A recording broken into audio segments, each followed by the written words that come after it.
Welcome to Raging Bullets, a comics fan podcast, Season 2, Episode 765. We begin a two-part look at Absolute DC. From the sleepy suburbs of Cleveland, Ohio, there are assembled the world's two greatest podcast hosts, created from the cosmic legends of the universe. Sean Whalen. Welcome to Raging Bullets, a DC Comics fan podcast. I'm a big fan of variant covers. My love for Batman is that stuff. Let's talk some comics. And Jim Segulin. How's it going, eh? You know me and Superman. I'm really loving what we're doing. Raging Bullets is a spoiler podcast. Their mission, to discuss DC comics in books, movies, and television several times a month in 1 to 3 hour episodes. And to serve all mankind. Outstanding!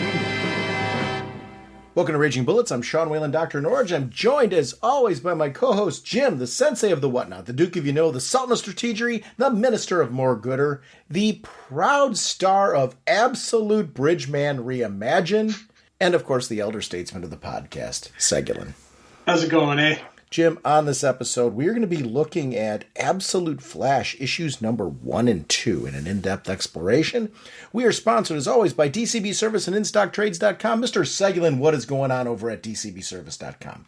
First off, it's kind of neat. We've got a bunch of second printings of Absolute Flash number 1, Absolute Green Lantern number 1, and Absolute Martian Manhunter. So second printings are out, 40% off, only $2.99. So that's really cool to see they're doing well enough to get a second printing. But we also have Absolute Batman hardcover, Volume 1, 50% off, $12.49. Absolute Wonder Woman hardcover, Volume 1, 50% off, $12.49. And Absolute Superman hardcover, Volume 1, 40% off, only $14.99. Thank you, DCBS. Over at InStockTrades.com, I'm a big fan of their deals of the week, and it's a great chance to save some extra money. Right now, they have Fantastic Four North Trade Paperback, Volume 5, Aliens Ghosts, $19.99 regularly, 46% off, only $10.79. Legion of Superheroes, 5 Years Later Omnibus. This is a $150 book that is 50% off. It's only $75. My Dress Up Darling graphic novel, Volume 13, $14.99 regularly, 45% off, only $8.24. Ultimate Black Panther by Brian Hill, trade paperback, Volume 2, $17.99 regularly, 46% off, only $9.71. Axo Man of War Invictus hardcover, $24.99 regularly, 40% off, only $14.99. I want to thank DCB Service at InStockTrades.com for continuing to support our show. Mr. Segulin, what kind of a podcast are we? Raging Bullets is a spoiler podcast. We go in-depth into plotline, story twists, and whatnot of the comics we're discussing on today's show. So if you haven't read the books, you may want to come back later so you can better enjoy the show. Also want to give a quick shout out to the DC High Volume podcast, which now is doing Batman Long Halloween. DC High Volume, Batman. The Dark Knight's definitive DC comic stories. Adapted directly for audio for the very first time. Fear. I have to make them afraid. He's got a motorcycle. Get after him or I'll have you shot. What do you mean blow up the building? From this moment on, none of you are safe. New episodes every Wednesday, wherever you get your podcasts. A scarlet costume ejects from his ring, and in a blur of motion, police scientist Barry Allen becomes the Flash. Our first discussion this episode is going to be of Absolute Flash issues 1 and 2. This is called Flash of Two Worlds. Part 1 is written by Jeff Lemire, Nick Robles, art and cover, Adriano Lucas on colors, Tom Napolitano on letters, Clayton Crane, Dan Panosian, Jeff Lemire, Dan Clay Shalvey, Rafael Albuquerque on the variant covers. Apologies for an apparent name butchery there. Ash Padilla, assistant editor. Marquise Draper, associate editor. Andrew Marino, editor. Katie Kubert, group editor. Chris Conroy, executive editor. We are in issue 1 and 2 of Absolute Flash. And I've got to say, in all the right ways, this is not what I expected out of this book. It's a Wally book. I did not expect to see some of the characters that I did, and I love it so much more for it. I don't know what I expected. I think I expected like this being like Ultimate Flash or something like that, like a reboot of Flash, similar to what I said with Absolute Batman and Superman. I don't know why I thought that, because I think the ground rules were laid with the first 3 books. That we're doing something different with these. We are really embracing the content. It's a lot more what Stan Lee did when Stan Lee reimagined the DC universe. I feel like this is, let these writers just take these concepts and go and really create a brand new world. I love that aspect of this. I am all caught up on Absolute Batman. I am all caught up on Absolute Superman, Absolute Wonder Woman, and obviously all the titles we're doing for this. And I'm loving everything about this line just because of the fact that I feel like I'm reading the Hush storyline in Batman right now. I can be reading that and then jump over to Absolute Batman, and I'm getting something very, very different that scratches a very, very different itch. Knowing the rules that this really is embracing Elseworlds, I think is something that I'm really just enjoying about the whole thing. That's my preference on it. I really enjoyed these first 2 issues, and I want to talk about why. Where are you at on this? Here's a funny thing. You remember when we talked about the Batman, Superman, and Wonder Woman? Uh-huh. I said I wanted a different name other than Absolute. Sure. And I wasn't smart enough to come up with a name for that, And I admit I wasn't smart enough. When I was reading these, I came up with the name. What is it? And you just said it. Reimagined. Going off of what's in the same thing as like what happened with Stan Lee and all that. I was like, that's what they should have called these. Batman reimagined, Superman reimagined, Wonder Woman, instead of having the Absolute, that's the name of the title. Because that for me is where my head is at with this. And that's something that it took reading the other 3 and then going into these 3, and then it really got my head into a space where this Marvel has what they're doing, which is absolutely brilliant, and I'm loving reading it. Yeah. This is a little different. This is a reimagining of these characters. Taking current creative teams that are really good, and saying, go with it. You've got reimagined Flash, give us something. And again, we've got Jeff Lemire writing the story, so right there, that's it's gonna be awesome just because it's got his name on it, and he's an amazing writer. So, going into this, my expectations were dramatically different than the expectations, in the other 3 because I already had this exposure. I already knew that you're going to get something different.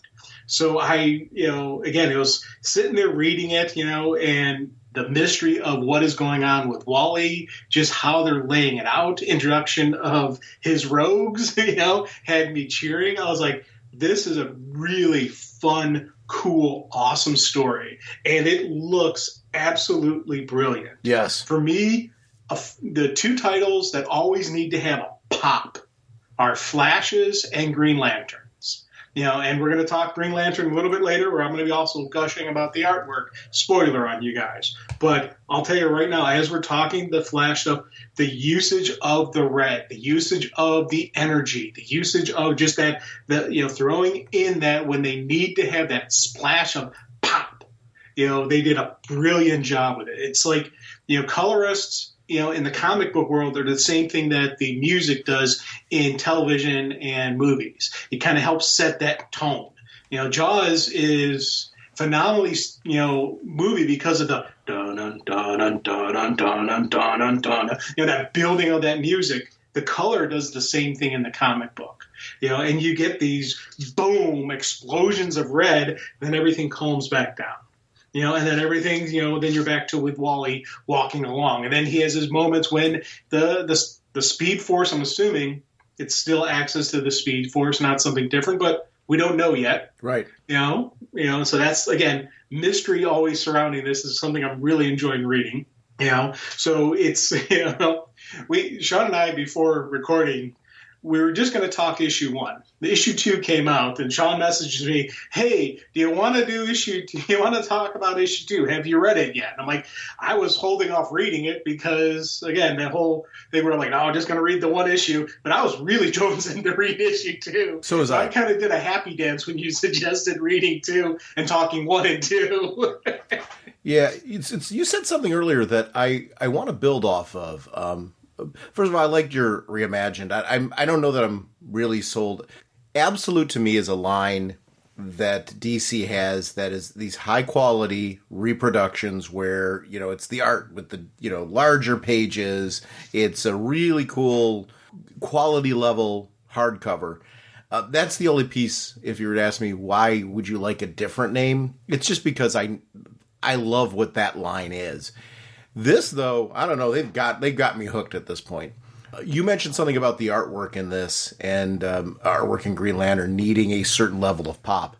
I will actually say one of the things I'm really enjoying about this line, all 6 titles that have currently been released have writing and art teams that are top tier and really feel like they were crafted for the book. Like they were put together for the purpose of the type of title that they're embracing. This is an example of how you put together really dynamic creative teams. I don't know how these are selling. I don't pay attention. I'll be honest. One of the reasons why I don't pay attention to sales numbers now, I don't want to get depressed, just because I feel like comics, with the quality of them, should have much higher sales numbers than they do. And they're up against so much competition now, as far as for the dollar that's up there. And, as the prices increase in comics, that's a whole thing where it is a hard entry point. I get worried about comics because these books deserve attention. These are quality books. I'm hoping these books are getting attention. I'm hoping when they're collected, they get attention. I'm hoping all of those things, when you put them together, pay off in a way that DC is happy with the financial numbers of these things, because I am very comic book happy right now. I think the stuff DC's doing with their All In, with that whole initiative in the main line, I am just loving reading everything they're doing. I'm loving this line. Same thing about Marvel. I've got so many indie books that I'm reading right now. I'm really, in 2025, enjoying comics even more than I enjoyed them in 2024. I found myself yesterday just going through, and I had a stockpile of books that I wanted to read. I didn't make it through all of them, but man, I spent a good 3 hours just sitting down and reading for fun. I've got the new Indiana Jones game on my PlayStation 5, which I dig. It's Indiana Jones and the Great Circle. It's a great game. It's, if you're an Indiana Jones fan and you're like, oh man, I want something that, really maybe tops some of the movies. I would say storyline-wise right now, I'm feeling like I'm immersed in a younger Indiana Jones world. This is the Indiana Jones from Raiders of the Lost Ark. They actually reenact in the beginning, the opening sequence is a straight reenactment of the first movie. Some of the best scenes in the first movie. And I'm going to leave it at that because I'm not trying to spoil anything for anybody. That is how you get to know the game's mechanics. Then they go into a new story. And I mean, Jim, and you said it's awesome. It's when you take a look at the character models, they look like they were the actors ripped right out of the movie. The quality of what you're able to do now in these systems is just outstanding. But my whole reason for that little segue is I'm loving that game. I can't put it down. I put it down for comics, and I really waited to play that game again because I just wanted to read more. That's a sign of the quality of the comics that are being put out there right now. And there's a lot of TV I want to watch. There's podcasts I want to listen to. There's movies that I want to see. There's so much, competition that's going on that's getting in the way of comics. And I'm finding that I'm loving these. This book, oh my gosh, when you turn the first page and you see it, I love the style of that. The piece in particular, you mentioned the artwork. One of the things I really love is the artistic design around the lettering. This idea that Wally is phasing between timelines, He's moving so fast that it's how in touch with the current reality is he when he's having this erratic thing going on? Because when he's saying, "What have I done?" at the beginning, "What have I done? What have I done? What have I done?" This frantic feel of it, like he has just appeared in that area. That's the appearance there. He is rushing around. You can actually see that, like, there is almost like a red outline of his past self in there, but there's also that foreshadowing of, we see it, towards the latter part of issue 2, that there's 2 different pathways for this dude. One of them is he's a good guy, the other not so much so. Yeah. I like the idea that we're kind of seeing the 2 worlds here. At least that's how I took it. That some of that red is not just what's going on with him speed. It might be some foreshadowing to, like, how does he overcome what he could potentially become. I love that. I feel like this is Wally. This is a version of Wally, which I connect with.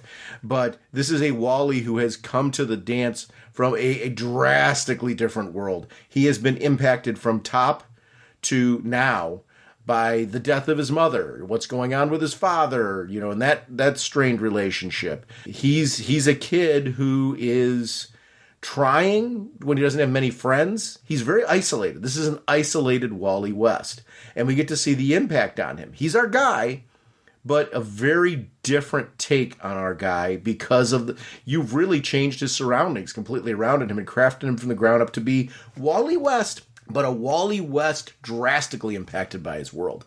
And I love that stuff. But I got to comment on the lettering. I felt like that sense of motion, because there's times where the dialogue bubbles will overlap with each other, and you have to, as a reader, in your mind's eye, walk through what's actually being said there. I love when they do stuff like that because it gives you a sense of frantic motion. And they really, really, I think this is artistry at its best. It's stylized. It's cool. If I put this in front of somebody and said, "Why do you like comic books so much?"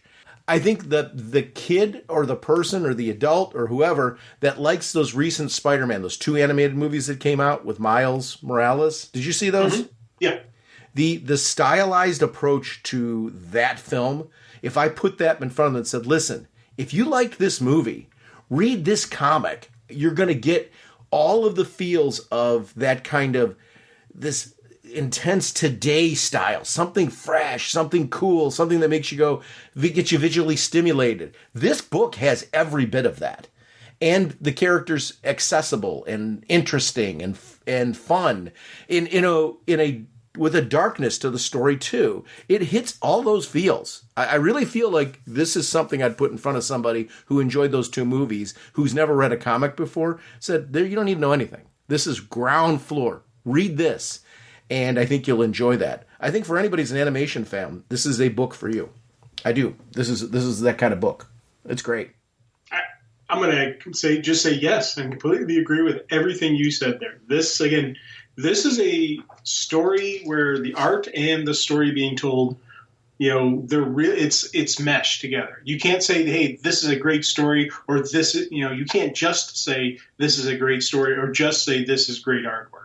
They go hand in hand on this. And I think that for me is sign of, 1, a great creation team, 2, it's one of those things. Sometimes you wonder, did the team select each other?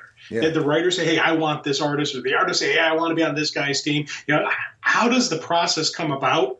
This one, it feels 100% like they both said, "We need to work together on this project," because that is how, the groove I get from this, just from jump, just from these first couple initial pages, just the way everything is laid out there. I'm talking lettering. You mentioned lettering, the layouts, art, coloring, writing, all that working together. This is a creative team. So when I'm saying this is an amazing story, I am 100% not just talking about the writing. I'm not just talking about artwork. These are going 100% together. Full team gets a outstanding job on this book. The interesting part with Wally, I've always enjoyed. I'm a time travel junkie, and you know that. Yeah. I always enjoyed the idea that the Flash could run so fast, or they could use that cosmic treadmill, and they could travel through time. I always liked that concept. This turns it into a horror story. What's going on with Wally, where the power is, hitting him to that level. You're seeing him like pushing, almost, it's like attacking on him. When it says 2 days ago, that's Wally going back in time 2 days ago, right? Is that how you're reading that? Is that the same Wally or a different Wally? Well, no. I mean, I know it's the same guy, but what I mean is he seems to, like, when he closes his eyes, slow it down, and opens his eyes and he's questioning it. He's like, you know where you are. You know who you are. You're Wally West. You're 15 years ago. Is that a flashback that he's thinking to? Or did he actually travel there? What is going on with him? He doesn't seem to be, like, he seems to be jumping around in continuity. Am I reading that wrong? I think, I'm going to agree with you. I think that's the case. But again, I'm not 100% certain on it, but I think it is. Yeah. Because you go back to, and you go to the sequence where he's walking on the train tracks and he meets up with Barry, and Barry takes him into, the project going on there. Yeah. And it's like Wally's seeing it for the first time. So if this was the same Wally who time traveled back, he would have already seen it. I think something's happened, but is something happening to him as he's flipping through time? I don't know. I don't know. I guess I want to be careful. I'm asking the question because I'm still questioning it for the reasons you're stating. So I think you're right in pointing out what you are. Yet it's funny, as you're saying it, I see the possibility that it's just a flashback. It's not Wally seeing it for the first time.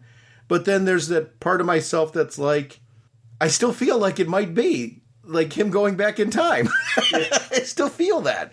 And it's interesting that, like, the story has me questioning what's going on. Normally I want to have it all figured out by now, because I've read 2 issues. I like that I'm still questioning some of it after 2 issues. This mystery's working for me.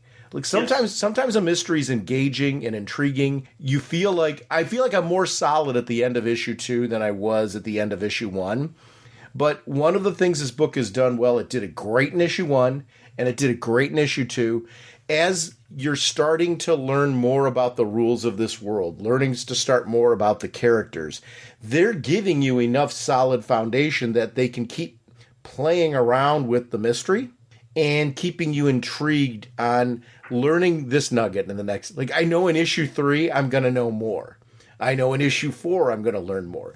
I'm pretty convinced that by the end of the first arc, I'm going to be a lot more solid, but there's probably still going to be more mystery that I'm going to be unfolded with. And this is going to be that kind of book. And I like that. I really, really like that there is an intriguing mystery to all of this.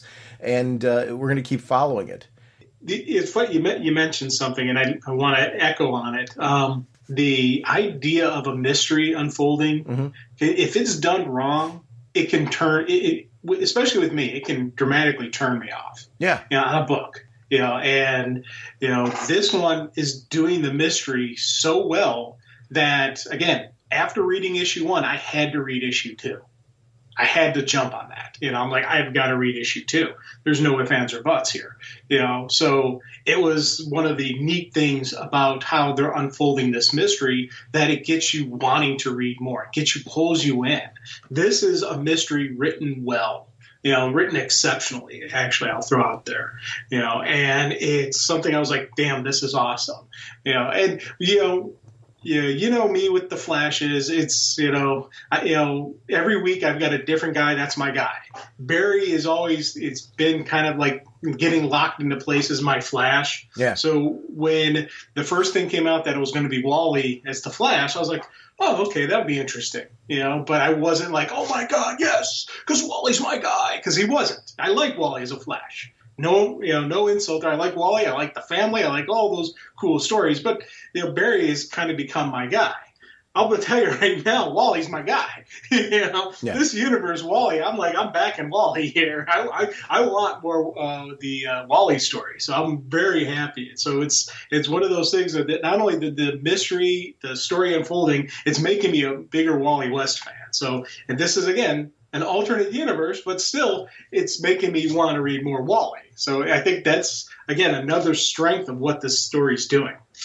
Barry in this is essential because what you've got to do at this point is you've got to do some form of grounding of Wally. And we're seeing that this is a kid who's on the move. He's on the go. He doesn't have anything that's like that stability rock, that person. He's lost his mom. The relationship with dad's not good. Travels from place to place. You can relate to all that because they've crafted him so well. This is all being put together very quickly and you feel it. And I think that's something that the book does really, really well is the pace of introducing characters. Barry was introduced right at the moment where it's like, we need to give him, can we do something nice for this kid, please? Barry's doing something nice for this kid. And it's the right guy to do it because in this world, even though it's a very different world, this is Barry. And he still feels like Barry. The world around him has affected him. His position's affected him, sure. But at his core, he is still Barry. And he needed that to understand that aspect of these rules, too, as they're walking along.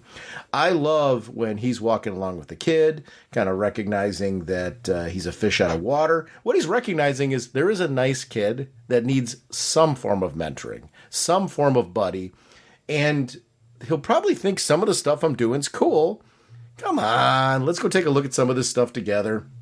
I understand you're kind of, feeling low. Let me show you why it's cool that your dad's here, why it's cool that I'm here. We're doing some cool stuff. He's like, this is harmless, to show a kid and that type of thing. He's showing him a bunch of experiments and things though that I get why there's some anger that Wally's seeing some of this. Now, I agree with everything Barry did. I'll be honest with you. I'd probably do the same thing. But you also get why Barry's due for a scolding over this. And I love that feel of there's a danger here, but there's also Barry's like, my work is cool. And he's right. It is. It is cool. Like the stuff that he's involved in is cool. Barry is a traditional scientist. We know him as the police scientist in our world. In this case, he's a scientist that's involved in he loves science for science in this. But he's involved in some stuff that, clearly is being done for some military applications. Yet that's not who Barry is, if I'm making any sense at all. And I love when you get to see the rough edges of what are your ethics as a scientist, as far as what are you experimenting for? Why are you involved in this? There is this foreshadowing of forces working behind the scenes. Because I'm a fan of the military. I want to be very, very clear. And military applications for things. What ends up happening, though, is there's always somebody that perverts it. By going to that next level of we miss an opportunity to make science for the betterment of humanity and always make it about the destruction, if that makes sense. Through history, there's been people who've stolen and tried to steal or tried to one-up the destructive power of science. And it'd be nice if they kind of work together towards having a healthy balance of let's move this forward to, make just quality of living better. I love that this story tackles on all of that stuff without it being beat over your head, if you follow me. I feel all this stuff from just a couple of pages of introduction. I know who Barry is. Barry is a good guy scientist who's doing things for good reasons. I feel that deep down, Wally's dad's probably a good guy, in this process.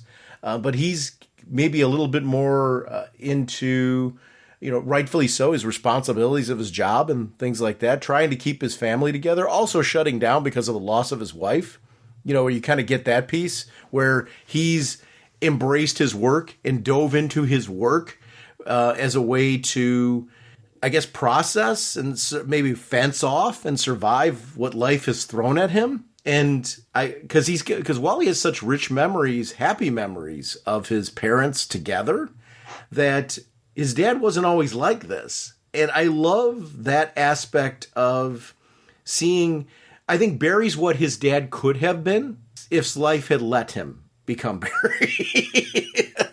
And I think that may be why Wally's connecting with him. Barry's quickly becoming an uncle. in kind of in the way that we've always known the Barry and Wally relationship, but for very different reasons than he became an uncle in the previous universe. Yeah. So I really love that aspect of all of this. I like that this is a story that I think can appeal to anybody who loves to kind of take a look at the choices we make as a society. And I don't think you have to take a strong stance, one left, right, or anywhere else on this one, as far as reading it. I like that you can take a look at and question a lot of the world just from reading this comic book story. It makes it, I think it's real. You know what I mean? Yes. This book is very reflective of society, and I love comic books that feel grounded, like where they have all this crazy stuff that's going on. But this book feels very, very authentic, very, very grounded. These feel like real people. We've got so many top quality writers that are able to do this right now. This book, boy, I'm having trouble deciding what is my favorite Absolute DC book right now. This is up there. I say that I'm caught up on all the other titles because I'm enjoying them so much. By the way, I don't know what was wrong with me when I read the first issue of Absolute Batman. It is... Oh. I don't know if you're caught up on it. I'm not going to spoil anything for anybody, but they just started a new arc, and it's... The book is so good. So good. Yeah. I love what they're doing right now with Absolute DC. But I don't know... what do you think about, obviously Barry being in this, but Wally's dad? Let's talk a little bit about the relationship that Wally has with both Barry and his dad. What do you think about those two characters? Wally's dad in particular is something we've been talking about Barry, but what do you think about Wally's dad? Well, I'll be honest with you. It fits a lot on what we got going on here. Yes. Wally's dad is Colonel West. Mm-hmm. There's the military background for the dad, whereas Barry is 100% pure civilian. So seeing just the anger and the lash out at Wally, completely fits the mindset, on what I would expect to see. I would expect to see a harder discipline on the dad.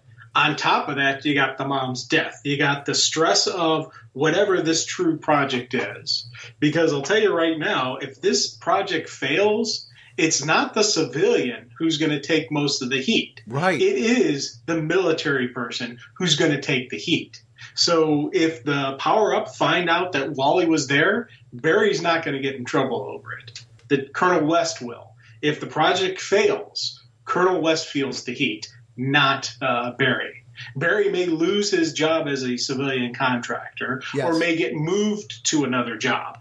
Colonel West's career is over. So the pressure on him is much more than on Barry. So that's why when I saw this, I liked this a lot. And later on we see him trying to have a conversation with Wally where he's trying to, reach his kid. But again, as you said, there's multiple stuff going on with this guy, with the loss of the wife, the moving around, the pressure from the job, just everything that's building on him. He's going to lash out at his kid. Then he's going to realize, that was stupid. Let me try to make amends. But Wally is a kid, and he's not exactly the most reachable because, again, he's a teenage kid. He's 15. He's still growing, So I loved this dynamic that they gave, because, again, I also loved how initially you sit there and your first thought is, what a jerk. And then you start thinking about it. You're like, okay, I get this. I understand this. This is kind of neat. I think that's the key. He's not a jerk like his dad when he's being a jerk, in quotes. It's not a jerk just for the sake of being a jerk. He is that way because of to your point, there's the pressure, but also the discipline of his vocation. The discipline's not a bad thing. It's, his chosen calling is his military career. And you're right. Actually, I love that you're pointing out the fact that, hey, if this goes belly up, it's going to be on him. But I think there's an added pressure of he is trying to gain some control of his son. He notices his son heading down a pathway that he is out of his control. He wants it disciplined. He wants it controlled. He wants it to follow a logical A, B, C, D pathway. And Wally's jumping from A to S, back to Q to Z to he's jumping all. Yeah. That's the trajectory that Wally's on, which is normal for a 15-year-old, right? But especially for a 15-year-old that has gone through what Wally has. He's been bebop from place to place. He has no friends. He's not grounded. His father, I'm sure if we looked at the history of his father had a very grounded lifestyle and had a grounded marriage until things went sour. So his dad has that background and is having trouble relating to what Wally's going through. And on top of the fact that he's got the pressure that you're talking about. I want to know so much more about the intention of this, what they're trying to do with this Project Olympus, and what the dad's role is in it, and what it looks like. Because in comic book stories, they go two routes with the military, right? It's benevolent or it's shady, right? Yeah. And there's usually not something in between. I don't know what this is yet. That's more of a historical piece, right? Where we've in storytelling, it's just kind of gone off of that route. None of that is meant to be an actual statement on our actual military and, good people that are serving their country. But these are these underground hidden bases and things like that, or, hidden facilities. And this is that kind of hush-hush piece because he's really mad that Wally's seen this and that Barry would open up that doorway. I think it's more, though, that there's a jealousy to a certain extent that Barry was connecting with his kid and he's not. And that isn't explicit in this. That's good writing in this. You don't need to tell us that. You are showing us that. There's a huge difference between the two. And that to me is when you've well-rounded the characters, the way that they're playing out, there's layers to what his dad's doing here that I think is very realistic. There were points in time where I'm like, hey, maybe you're being a little harsh on the kid. There were points in time where I felt bad for the dad because I felt like he wants to be in Barry's shoes. He wants to have that relationship with his kid, and he does not know how to get there. Some of that's normal. As far as it's sometimes hard for parents to connect with their kid, especially when they're going through the awkward years. That's not that weird. They happen to have this brick to the head of life hitting them. And I just love that about this book. I love that these characters are so real. I like the characters. And that's something that if you're going to craft a story where you're going to really take the snow globe and shake it up, I've used that analogy before. If I do not like where the snow is falling enough that I want to continue on, this book is going to be stockpiled. And then eventually it's going to drop off my reading list just because I've let it go for so long that I've lost interest. This one, it was just the opposite. I texted you because I saw that the issue 2 came out, and I was like, and you were asking me, like, do you want to talk about issue 1 or issue 2? And I'm like sitting there like, no. We're talking about both. I want to talk about this whole story. I hadn't read issue 2 yet, but I knew after reading issue 2, before reading issue 2, I knew that by the time I was done reading it, I was so invested in this story. I'm like, oh no, I'm going to want to be diarrhea of the mouth about issue 2 as well, because this is that book. By the way, I love this writer, as you've mentioned many, many times. This is a writer. When Sweet Tooth came out, I got him. I just really got his writing and started branching off into other things that he's done. He had a great run on Animal Man. I thought that was just really outstanding. This is, I'm not going to do him justice. I'm not going to start reading off his entire catalog right now. But if you have not read any of his work other than this, do yourself a favor and seek his work out. Not just at DC, his independent work. He's, and what's an independent nowadays with all the companies that are out there. His work is just top quality. He is a writer. I see his name on something, I grab it. I know I'm going to love it because he's able to do this. And always gets, he's a very strong artist on his own, but always, I think, because he speaks the artistic language with his collaborators, and I feel like they craft this like really cool story. And it's something that I really dig. I love these red bars. I'm looking at the now. The way they use these red bars, it always makes you question, like, is he shifting? Still, what's going on here? I love that it just creates this atmosphere of a flow, of a continual flow, if I'm making any sense. This book always feels like it's moving. I've never read a title. I love reading Flash titles, and I always have this cool sense of motion for sure. But this book, I think, unlike any other Flash book I've ever read before, there is just this sense of things are constantly moving. Yep. And I like that flavor, because I feel like this one, when you read the Absolute books, there's not one of them that feels the same. And yet they feel like they're part of the same universe. Like, I don't need Batman to appear in this for this to feel like it's part of the same, like, this Absolute universe. I don't know if we're going to get an Absolute Justice League. I'm not in some mad rush for it, because of the fact that I really am just embracing these books for what they are as they come out, and letting these creators take us on the journey that they are. But man, this sense of motion and this sense of what's going on in this is something I really like. When he's out in that desert, I'm just looking right now. This kid cannot catch a break, because this is our introduction to the Rogues. Yep. And I'll be honest with you, I was not thinking when I did not register the boomerang. I don't know, you may have caught the boomerang right away. I knew that he was being attacked by something. I was not thinking Captain Boomerang there. I felt like a complete and utter dunce. He's being chased. I thought some of this had to do, I think, because of the military aspect of this. I thought this was like a military vehicle because of the fact that he was off site again. Like he was being rounded up and brought back, if I'm making any sense, until I saw the last page. Yeah. And then I'm like, oh my God, this is the perfect time to introduce the Rogues. And I love what they're doing with them. But I will fully admit it wasn't until the last page. And I'm like, you dunce. That was a boomerang all along. What are you doing? But I really did think it was I thought because of him being on the military base, dude's breaking the rules. He's being brought back, rounded back up and brought back in again. I was not expecting what we got at the end. And I loved the way that played out. That's just kind of my way of playing it.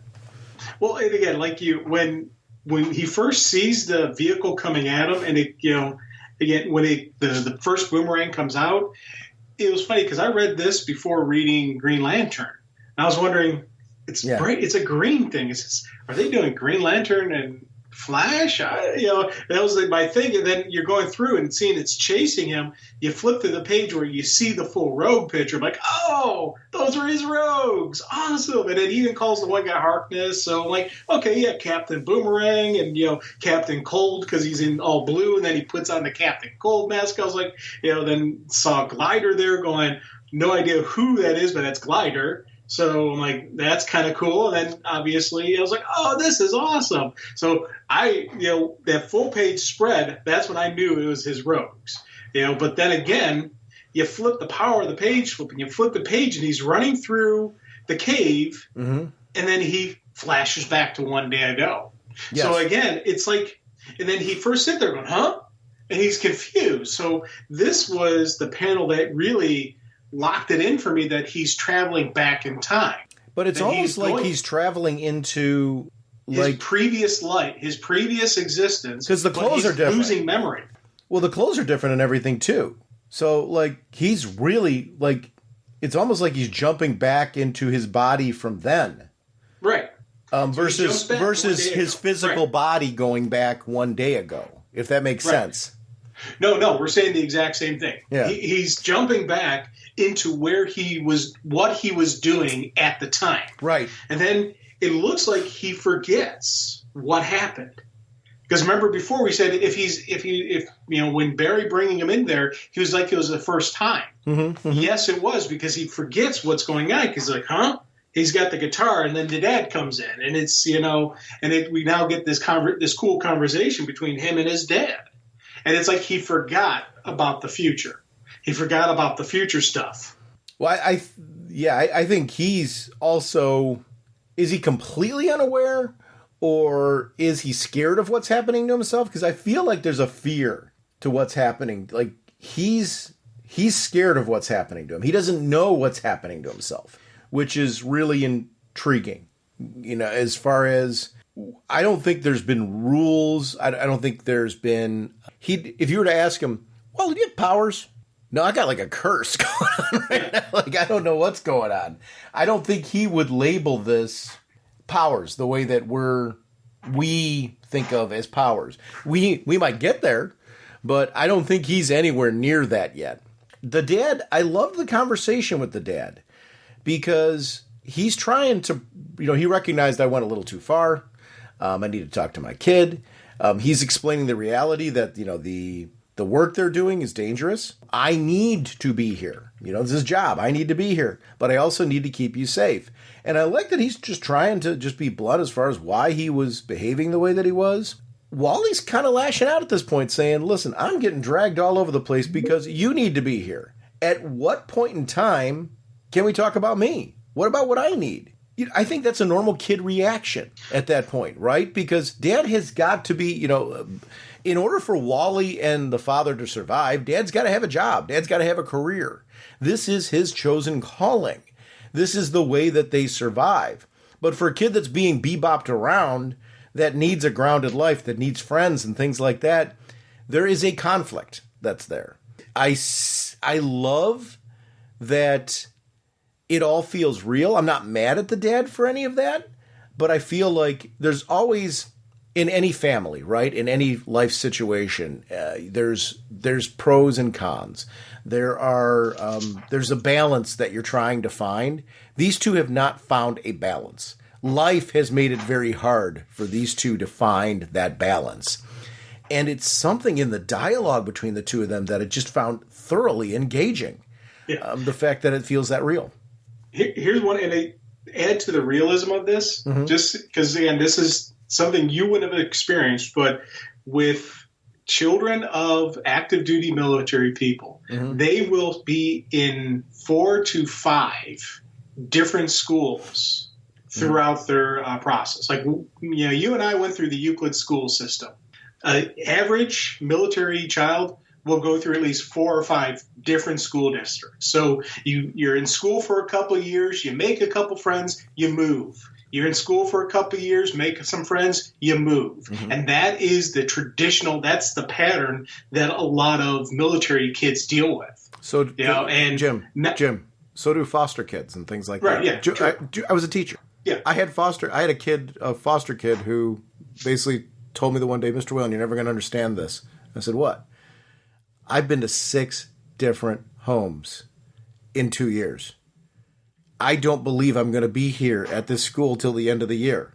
This was a 3rd grader who told me that. So I've experienced this from a kid's perspective before. It's not the same thing. And don't get me wrong. I'm not trying to say the military, but I've experienced kids. I've had foster students that I taught for years. And the idea of movement, the idea of the lack of stability, it's not the same thing when you've got, your parent in a military, because you still got your parent, right? I've experienced that with kids before, and you're nailing it. I think this is a piece that it's so real to kids that have moved around a lot. They don't trust, and nor do they make roots where they're at, because they know they can be yanked up at any point in time. That's one of the things that I connected it immediately. We'll never forget this. We had lunch together, and I was trying to help him make friends because of the fact that he wasn't making any in my class. And my goal was always to have a kid walk out of my class with one friend. Certainly wanted friends. Don't get me wrong. But one of his big pushbacks was the fact that, Mr. Whalen, I'm not going to be here by the end of this year. It's because I haven't been anywhere. When you're 3rd grader, you can say you've been at 6 different schools in third grade. That was mature. It was the response he gave to me was very much the lashing out that Wally was. I connected this to that kid. I'm not saying, again, different between foster families and military. I get that.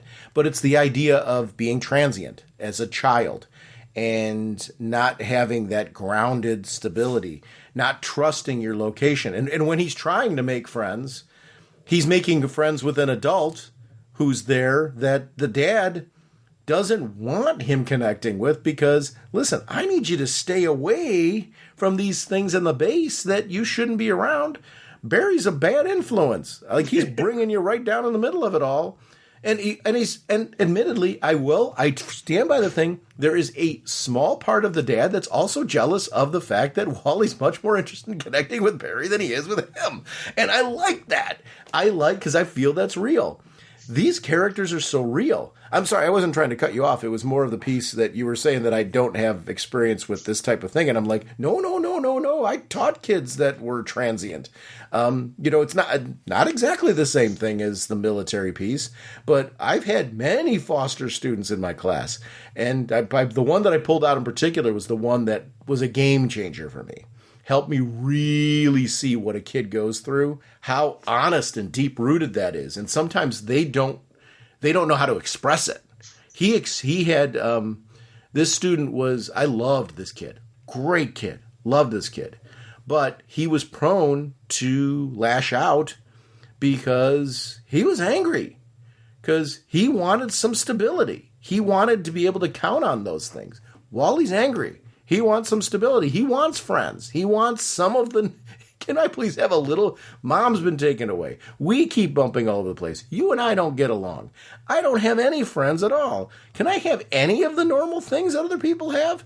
I love that about this. Oh, God, yeah. Because I think it relates to a lot of different situations where kids are faced with that transient piece. And yet I am not remotely mad at the dad for the fact that this is my job. I'm trying to, make ends meet. I'm trying to make sure that my son and I have a good life. I'm trying to do all the right pieces. This time that he's taking with his son is him trying to be a good dad. And I love him for it because of the fact that he's recognizing I screwed up. I need to be the adult here. I need to try and reconnect with my kid and help him understand. I also, and in that process, he's trying to lay out for him, some of the challenges he's facing. He hasn't figured out yet how to connect with what Wally's going through. And to make him feel like he is somebody that Wally can go to him. Wally can talk to him. Wally can let him openly know those pieces because he's defensive about some of it. And he's not at that stage where he can actually talk to Wally and go, listen, I get how you're feeling. So let's talk through how in our realm, what kind of balance can we try to find here without you going into experimental labs that you shouldn't be in? He hasn't figured out how to talk to his kid that way and to try and work past those places. But I feel that's real, right? It's so real. The dad's written extremely well. I don't dislike the dad. I dislike the situation the two of them are in because they can get there. And I love that about this. Sorry, if I took away an opportunity for you to say something else that you wanted to say, I apologize. I'm real passionate about kids that are in this situation. By the way, I am not by any stretch trying to say that a military family is the same as a fostering situation. I'm connecting with the transient aspect and the frustration a child goes through with being transient.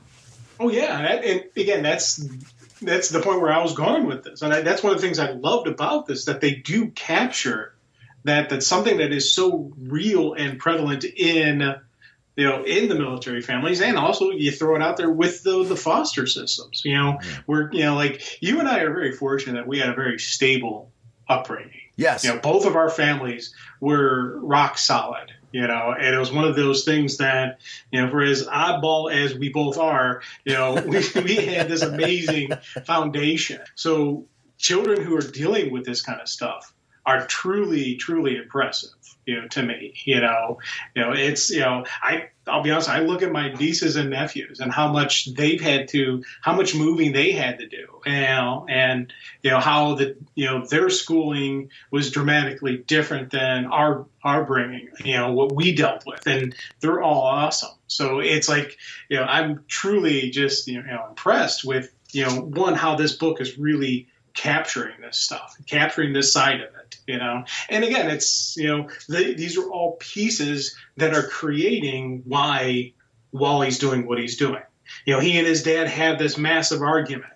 So what's he do? He goes out to talk to Barry, talk to his friend, which ultimately doesn't cause all the problems? Does it not cause the problems? Is it just something that would have happened and he wouldn't have been tweaked if he hadn't been there? That's part of the mystery that I love, is Wally being there causing the problems? Because, I mean, of course, Wally blames himself. But did Wally actually throw off the whatnot behind the experiment? Or was it already messed up, and no matter what Wally did, Wally being there didn't cause any additional problems? I don't know. And I think that's another neat part of the mystery, because we see Wally showing up there. Right. You know, we see him looking at his little cute monkey friend, who we find out later who that is. You know, and then we see him. Wait. You can say that it's Grodd, and I love that we didn't. I love that in issue 1 you don't know that. Yeah. In issue 2 is where it really comes out. We find out that's Grodd. Yeah. I'm like, yes. I'll be honest with you. When I saw the little guy in issue 1, I was like, ooh, they tweaked some monkey stuff, you know, because earlier in the issue we saw them as normal looking, you know, chimpanzees, monkeys, whichever they were, you know. And then you see him tweaked and augmented. I wasn't thinking Grodd, but no. I knew we were going to see him again. I knew there was something more going to happen with this little guy. I love the fact that he is Grodd, you know. So I was like, "Oh, that is cool." The chase is still going on, so it's interesting as we're flashing back in time, like what's really happening with this kid, because we see the situation in now where he's running. The rogues are chasing him. In that, we're seeing him run in the present. While he's kind of explaining that he killed Barry, right? But when he's running to the end of that cave right there, and Barry's body is laying there, I mean, that's a decomposing corpse at this point. When did all this happen? So here's my thought on this. Okay. And again, my thought. Okay. He's running now, you know, one night ago is when the reaction happened. But because we're tweaking with the timey-wimey stuff, the now isn't really one day. Right. You know, because the military had enough time to put together the rogues, because I'm assuming they didn't have the rogue team already set up. Or maybe they did, who knows. But they put together the team, and Barry's body decomposed. Now, that decomposing is multiple years. So it could be the timey-wimey stuff zapped all the energy out of him, you know, and decomposed and rapidly increased Barry's decomposition. Is the only thing, you know. So I think we're dealing with the timey-wimey weirdness, because Wally's in the chamber when Barry's running the experiment, and Barry's like, "Run, Wally!" You know, and Wally gets pulled into the speed force, this energy, whatever you want to call it, and he absorbs the energy, and the backlash hits Barry and kills Barry, is what I think happened. But I'm not 100% certain, you know, because this whole time, this desert could be, you know, this desert that Wally's been on, that could be Fort Fox, the actual location of Fort Fox. So within one day, we're saying Fort Fox is completely gone, which would mean there's no way that could happen, you know, in normal physics. But because we're dealing with Speed Force, timey-wimey, who knows what this energy is, it can happen. So it makes sense what I'm saying? Oh, yeah. It 100%. Again, that's my theory. I could be completely wrong, and I'd be okay with that. Yeah, I have a lot of theories running through my head when it comes to this. I'm not really sold on any of them yet. I actually like the unfolding. Like, when you were sharing your thoughts, I was like, okay, I see elements of that I buy into. But I'm not 100%. I feel like that's the nature of this mystery is, I think when you feel like solid with this, they're going to throw some other curveball at you. Just because that seems to be the way, and I like that part of this world. Let's talk more about this as we ease into issue 2, but before we do that, I want the flash forward to 1 year later where they introduced Mirror Master. I really liked the creepy introduction to Mirror Master. And I like that he's not with the other rogues, only because I don't want everybody to be with that particular rogue group. I could see him maybe eventually in the future teaming up with them, but let's introduce some of these characters on their own right now and let him have, different sort of adventures. Like, because he's time to make this whole world fall. What is his motivation? What is he trying to do? How did he wind up being who he is? I love the way he came through that shard of glass, or that, broken piece of glass. It looks creepy. It's a creepy power set being the Mirror Master. I really like that the idea that he's using that to sneak into the location. Yep. Access to Project Olympus archives requested. He knows the password. Like, how does he know all of that? He is pulling up all of the information where he's monitoring Wally and what's going on, and so much more. Like, obviously, there's more gorillas than Grodd, because in the bottom right-hand corner, are those Grodd's people? I think so. I think those are the other experimented on gorillas that City. Grodd freed. Yeah. Kind of like, Grodd did a Planet of the Apes kind of thing, where, he's Caesar in the story. Free his people, maybe augment them so that they're intelligent, as well, so, there's so much stuff that I think can happen within 1 year, which is, kind of the neat thing. And again, I'll be honest with you, when he first made the scene, I didn't realize it was Mirror Master. With the arm coming out, I just thought that was just an arm, sitting there, that was a decapitated arm, a severed arm. I didn't realize that was him coming out of the shard. And initially when he sit there looking, I'm like, what the heck? And it wasn't until my second read through when I'm like, mirror, mirror. Oh, Jim, you're an idiot. That's Mirror Master. Okay. Now it was funny because, when I first read it, I just thought it was just some creepy guy. Now, once, again, second read through, I realized it's Mirror Master. So I love the fact that how they're tweaking not just the heroes, but the rogues. The initial team of the rogues are, they're government operatives, not rogues. Mirror Master isn't a thief. He's a weirdo, creepy guy who seems like he's maybe one of those weirdos who wants to destroy the world. Yeah. Just to watch it burn. So I'm like, yes, we've got some cool stories coming out here. So let's talk a little bit about issue 2 off of this, seeing as we jumped into issue 1.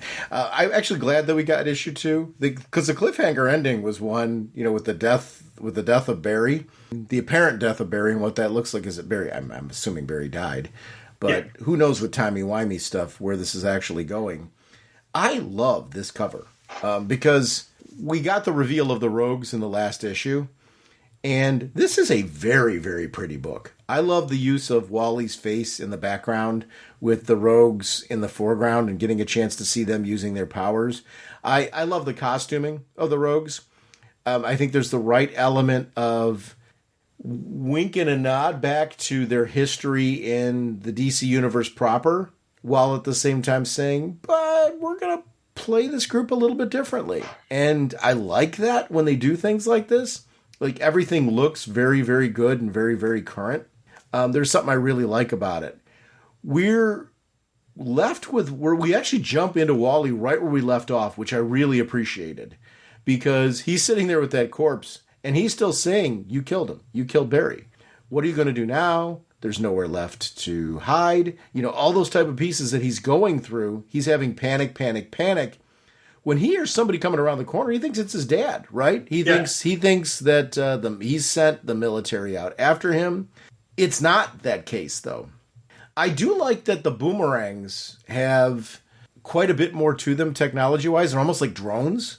Yeah. It works a lot like drone tech. And I like that aspect for reconnaissance. This version of Captain Boomerang's really working for me, especially when you send 3 or 4 of them out. It's more than just a boomerang itself. It can actually fire on him. Like, there's lasers on these things. Yeah. I love everything about the drone aspect of the boomerangs. It just added something, I think, a different flavor to the concept of Captain Boomerang with believable tech. Right? that yet looks cool. I want one of those boomerangs. Yes. Well, some of the best comic book tech is based on what we have, yes, but then a level above. Like, we have drones. We could, in a present society, we could make something that looks like a boomerang that flies. It won't fly as cool as this, and it won't have as powerful as lasers or anything like that. But this is believable for us. So then you think about it having just a little bit, step up to it. So I was like, with you, I'm like, this is some cool stuff with what they're doing. And I like the fact that, again, they want to take him alive. Yes. It's very clearly they're taking him alive. And Captain Cold is like, he's like freezing up the area, box him in. Run them to where Glider's at. Glider, you intercept. So Boomerang's not trying to kill him. He's just pushing them along, pushing them out of the caves, into the open where they can get them. And I love that. Killing him was on the table in the beginning, though. I mean, I like that Captain Cold had to tell them, we're not killing him right now. They debated it. That was an option. Yeah. So I think it's an important piece just to know who these characters are, that the only reason why they're not killing him is because the boss said no. So that says something about them, that they're willing. I mean, it's a 15-year-old kid and they're willing to kill him. So I like getting to know who these characters are and what the rules are around them. They are not good people. No, this is a kill team. Yeah. This is a team that will kill you. Again, I'm pretty sure these are government ops, not private contract. Yeah. Actually, they're probably private contract with the government. But again, I like the fact that this team, they're not the rogues, because the rogues are thieves. These are not thieves. These are killers. These are people you hire to do a job. Do you know they're not thieves? Okay. Would they steal? Yes. I don't think this team's primary function is to steal, whereas the rogues we're used to, their primary function is to steal. If they need to kill, they will. That's the difference. This team, their primary function is probably they're probably assassins who steal, whereas the rogues are thieves who also will kill. You look at the team's primary mission. This team? What is their mission? But I guess what I'm saying is, I don't feel I know. I'm asking you the question. I get maybe you feel them in a way that I don't know that I know what their mission is yet. Do you know what their mission is? My thought and assumption is their mission is to capture Wally alive so that they can take him back to the Project Olympus people to experiment on. And figure out why this kid, But again, they probably don't know the whole story. They were hired by Olympus people. Here's your target. Find him. Bring him in. Without telling them, hey, this kid's a speedster. This kid's got some superhuman powers. Because they didn't want the rogues. It's kind of like a classified need-to-know kind of basis. So if the rogues are able to capture them, they're going to be mad at their boss. We're going to get an interaction between the rogues and their employer saying, hey, we needed to know this kid was a speedster. We needed to know all this stuff. Well, it's classified. I think we're going to get that kind of conversation in issue 3 or issue 4. So again, that's my thought on who this team is right now. Wally's powers start to manifest here, and we actually see how they, especially with Golden Glider, where she's looking to lightsaber him, we get to see it. These are very, very different powers. I love the echoes of him. His powers are, you mentioned the Speed Force and what that looks like. We're not entirely sure how these powers look. That's his speed echoes, right? Behind there? Because we see him almost stumbling and falling because he's not used to running at this speed yet. There's also a frantic nature of he's not paying attention to running. He's paying attention to what's going on behind him. I actually like that aspect of it, where the way that it's handled. But even that, he's still moving at a much faster pace than a normal human would. And she's looking at this like, what the heck? I don't know what he is. And I like how she puts that with what's going on. I like that aspect of the powers that are going on here. Now, Captain Cold is saying this. Okay, West, that's enough. Time to go home. So they're a squad that's working with the military, right? Going off of what you're saying, they're working with the military. But why? Why would they? That's where I'm getting it from. Yeah, but why? Why would killing him be a thing that would be on the table? That's why I think it wasn't on the table. Yeah. That's why Cold told his team, no, we take him alive. Yeah. Because, again, Cold is the leader. He's probably the only one who dealt with the higher-ups who assigned the gig. Yeah. So, and that's why Cold is going to have an issue with them because they didn't tell him that he's got powers. They probably said, we've got to run away. You got to bring him in. Agreed. Needs to come in alive. So Cold didn't have all the intel.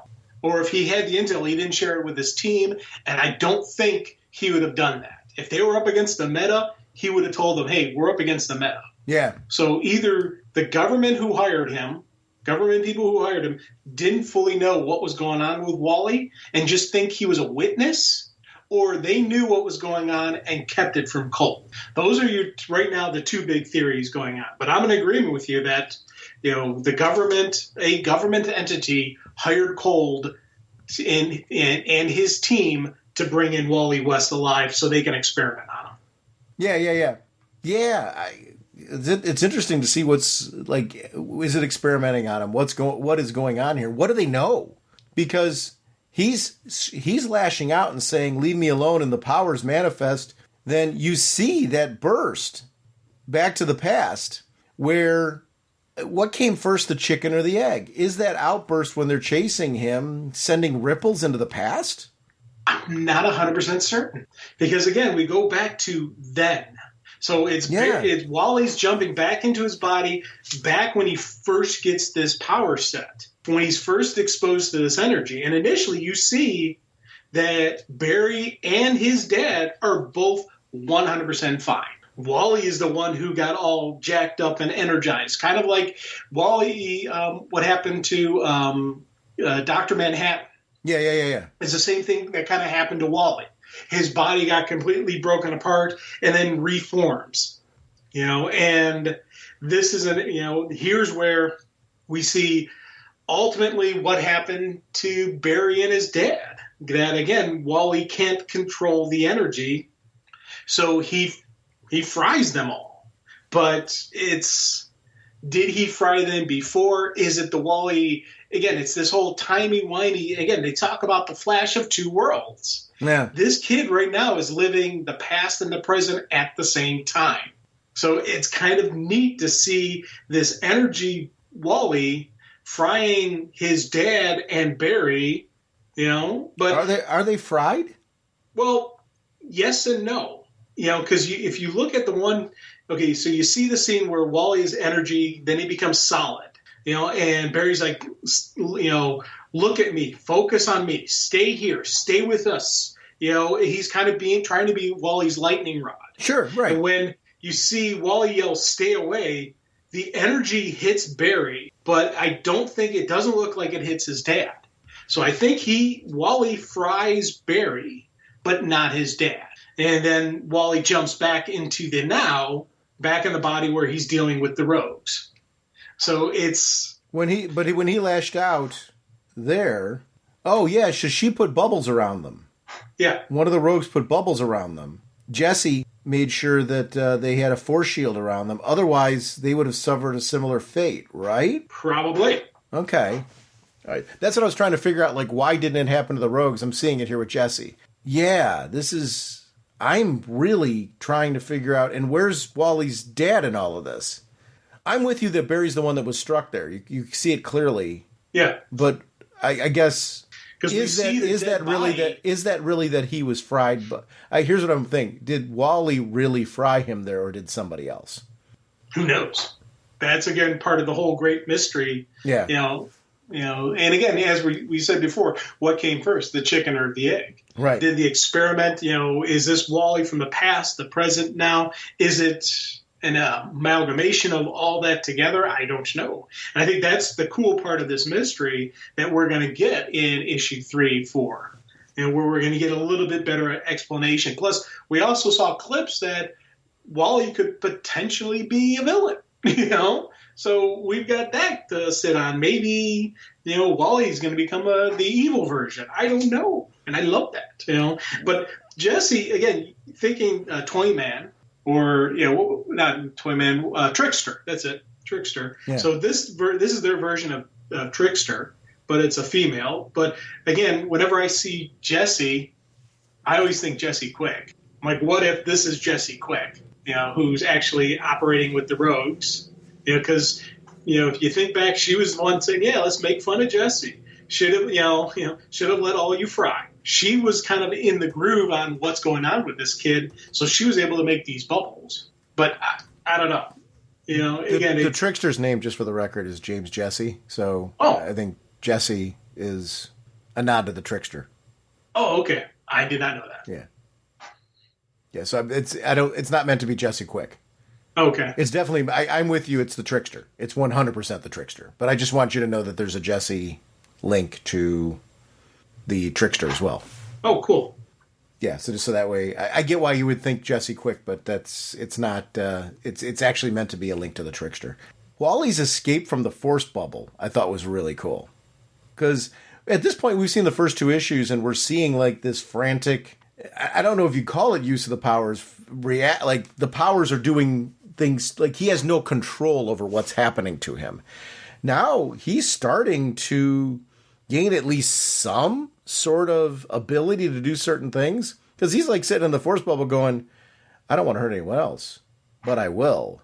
When he escapes that Force Bubble, this is him taking a very different, like he knew he could get out of that Force Bubble. That was wicked cool. Yeah, and part of me wonders, is it the vibration or is it just the sheer energy? Yeah. What got him out of that bubble? Because we've seen Flash, vibrate molecules and pass through stuff. But again, this is a different kind of power set. Agreed. So this is a different Flash, but I do love that we still get the same kind of feeling. And I love the sequence when he's running away from Glider and he starts going into that hyper mode.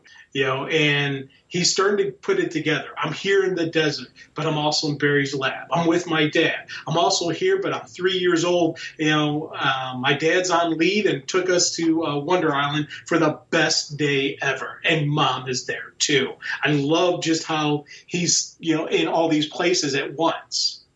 And again, it's part of that, kind of timey-wimey, speed-forcey connection that the Flashes have. And then I love that flash forward.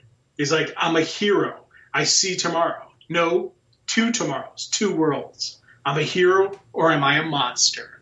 And I love that sequence where what is going to be Wally? Who is he going to be? Is he going to be the hero? He's wearing whatever suit that Barry had developed. Maybe can use that to contain the heat, the speed, but also we see him uncontained, unchecked as just a time monster. I'm like, oh, this is cool. Yeah, and that was part of this that I really, really enjoyed. I like when we do see him off and running. Golden Glider's trying to grab him, and then he took off, and there's a boom. Yeah, and she's like sitting here saying, "Haven't met anything yet that can outrun me." And you saw the eyeball, right? The eyeball from him, the determination, and man, did that happen. But when he took off, it was unchecked, unfiltered, there was full throttle. He ran through his timeline. I loved seeing him run through his timeline. Yeah. And that was where he got to see I'm assuming 2 very different pathways he could take. I'm taking it as he could be the hero that we see on the left, or he could very much be that villain, right? Yes. Oh, big time. And it's all based on where he heads from this, where he could go. It's not guaranteed or predetermined, but man, whew. Now, Wally stops eventually, and I did not expect where this ending was going to go, where they're like, okay, I've had enough of this freak show. Let him out. And I'm like, the Grodd, when you see the close-up of Grodd's face, I'm expecting the gorilla. I am. Yeah. I'm expecting a gorilla. Yeah, big time. Get Grodd. You flip it over, I'm like, it's that? I know. Yeah. I'm assuming the intense mental powers, right? He's going to be able to track down Wally. Like, we're going to see something Very different. I just loved that ending. I loved it. I love that it takes what you're expecting from the Flash and turns it on the end. This, I feel like it's in the right ways an homage to certain bits and pieces and elements of what we love about Flash comics, but really saying, like, what if we don't have to play by those rules? And that part, I think, is really, really critical in this. It's what keeps it being fresh.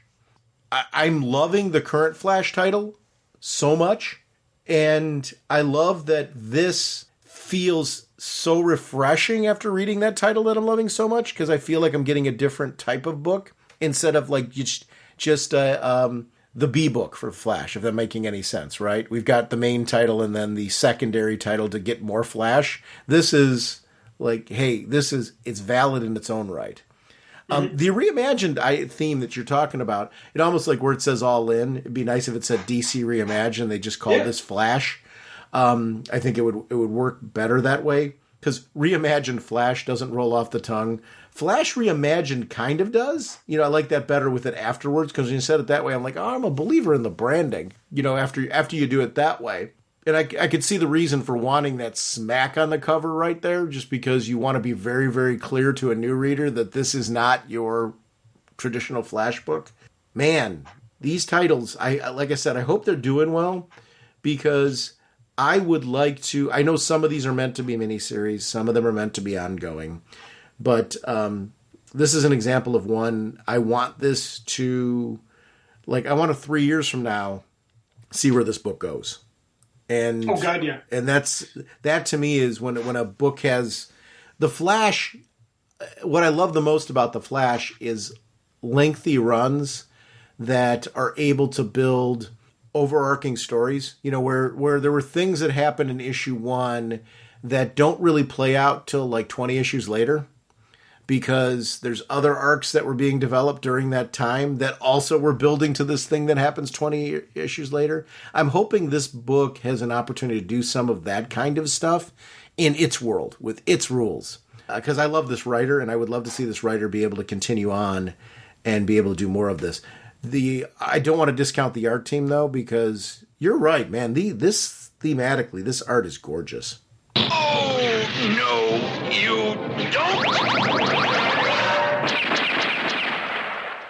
RagingBullets.com is our show website. That is where you're going to find information on upcoming episode releases, and that feeds into X/Twitter. It also feeds into our Facebook fan page. We are proud to be part of an amazing Facebook community, and please consider every episode's posted there if you want to share your thoughts on any of our particular topics over there. If you want to share blog information, any news articles that you found, really anything related to comics and the comic book community, please feel free to use that area for that. Like I've always said on the show, I check out for news there first. So I want to thank everyone that posts there. RagingBullets@gmail.com is our email address. And for right now, that is how you can reach out to us with any form of audio. You can certainly send a link to that if you have an email that you want to comment on the upcoming episodes. We do have on our webpage and in the show notes links to a Google form where you can tell us what you'd like to hear from future episodes from us.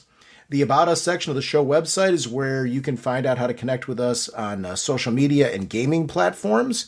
Also, you can see me bi-weekly on Is It Jaws, where I'm joined Paul Spataro and we do film reviews. So please consider joining us if you're interested in film at all. We are sponsored, as always, by DCB Service and InStockTrades.com. Mr. Seguin, what is going on over at DCBService.com? We have second printings of Absolute Flash, Absolute Green Lantern, Absolute Martian Manhunter, 40% off, $2.99. But we also have the Absolute Batman hardcover, Volume 1, 50% off, $12.49. Absolute Superman hardcover, Volume number 1, 40% off, $14.99. And Absolute Wonder Woman hardcover, Volume 1, 50% off, $12.49. Thank you, DCBS. Over at InStockTrades.com, we have their deals of the week. Fantastic Four, North Trade Paperback, Volume 5, Aliens Ghosts, $19.99, regularly 46% off, only $10.79. Legion of Superheroes, 5 Years Later, Omnibus, $150, regularly 50% off, only $75. My Dress Up Darling graphic novel, Volume 13, $14.99 regularly, 45% off, only $8.24. Ultimate Black Panther by Brian Hill, trade paperback, volume 2, $17.99 regularly, 46% off, only $9.71. And Exo Man of War Invictus hardcover, $24.99 regularly, 40% off, only $14.99. Thank you, GCB Service and InStockTrades.com for continuing to support our show. Our next episode, we're going to be back in just a few days with part 2 of this, where we're going to look at Absolute Green Lantern, and we're going to take a look at Absolute Martian Manhunter. We'll see you then. Bye! From the great outskirts of Cleveland to wherever you may roam, Sean and Jim thank you for listening to the Raging Bullets Podcast Show.